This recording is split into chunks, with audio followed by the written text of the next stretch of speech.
Alright, for your next project, we're going to do a portrait. So we're going to do this picture of Zachary Levi here. So the first thing you're going to want to do is map out their face. So we're going to start by sketching out the basic shape of the head here.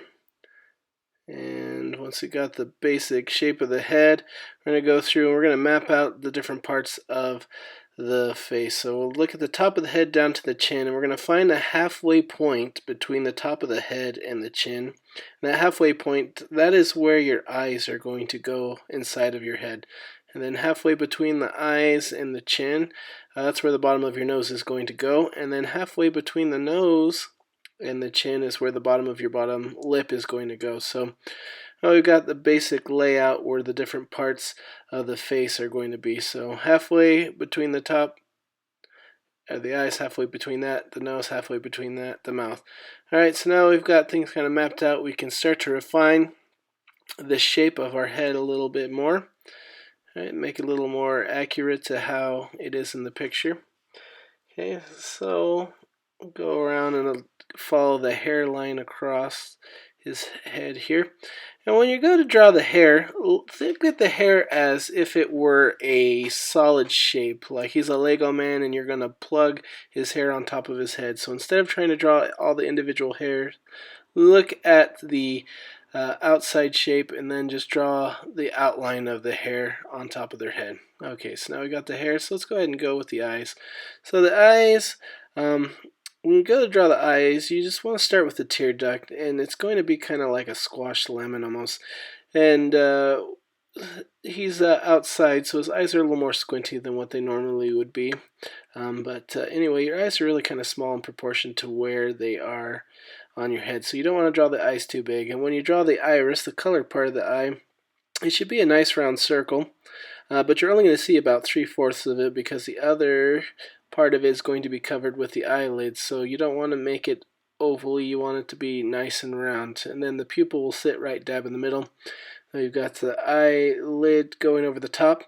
And then when you go to place the other eye, you want about an eyeball's distance. So from one side of the eye to the other, that's about how much space you want to have between your eyes. Because if you put them too close together, your person's going to look cross-eyed. And if you put them too far apart, they're going to look like a fish. So about an eyeball's width apart. So it's like we did before. We did the tear duct, we did the eyelid, we drew the iris nice and round with the pupil right dab in the middle. Okay, so the next thing we're going to look at is doing the eyebrows here. So when you draw the eyebrows, you want to have about an eyeball's distance above the eye to place the eyebrow. And when you draw the eyebrow as a shape rather than a million individual hairs. So look at the shape of the eyebrow, draw the outside shape, and then go from there. And then we go to the other side, do the same thing. So you have about an eyeball's distance up above the eye before you place the eyebrow, and then draw the shape of the eyebrow instead of all the individual hairs. Okay, so next thing we're going to work on is the nose. So when we draw the nose, we really just want to look at the bottom part of the nose. So the widest part of the nose should fit, pretty evenly between the space between the eyes. Now some people's noses are a little bit wider, but for the most part your nose should fit in pretty well in that space between the eyes. So we'll draw the sides of the nose, we'll do the nostrils. So when you draw the nostrils, you don't want to make a big gaping hole. You just want a little slit to show where it's at. And then the middle part of the nose should go down lower than the sides. So bring down the middle a little lower than the sides. And so for the sides of the nose, really we would just kind of shade those to get the shape of the nose. So really when you're sketching it out, all you really want to focus on is that part. Okay, so we've got the little dimple underneath the nose, and then we've got the top lip. So in the middle of the top lip, you've got this little dip, and the mouth goes out to about the width to be in the middle of your eye. So you want your mouth width to be about to the center of your eye. And then your top lip's going to be thinner than your bottom lip. Bottom lips are typically much fatter than the top. So let's curve that across. Then when you get to the ear will start about where the eyebrow ends and go down to about where the nose ends. So a pretty good rule of thumb, if a person is just looking forward, is placing the nose in that space between the eyebrow and the bottom of the nose. So we'll bring that down, curve it around. And when we go to the other side, same thing. So starts about where the eyebrow is and goes down to about to the bottom of the nose, and then we'll curve that across like so.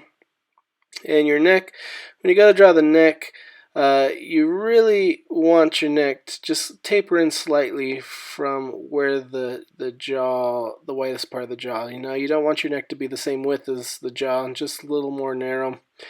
And you don't want your neck to be super tiny, okay? It should be much wider than the width of the neck, okay? Now some people's necks are really wide, maybe wider than their head, but in general, just taper it in slightly from there. And the shoulders should go out as if I turn the head on to the side here. That's how much space the shoulders should take up. So I don't have enough room to draw his whole shoulders, but if I could, it would be, go out as far as if I turn his head to the side, and that's how far over it should go. Okay.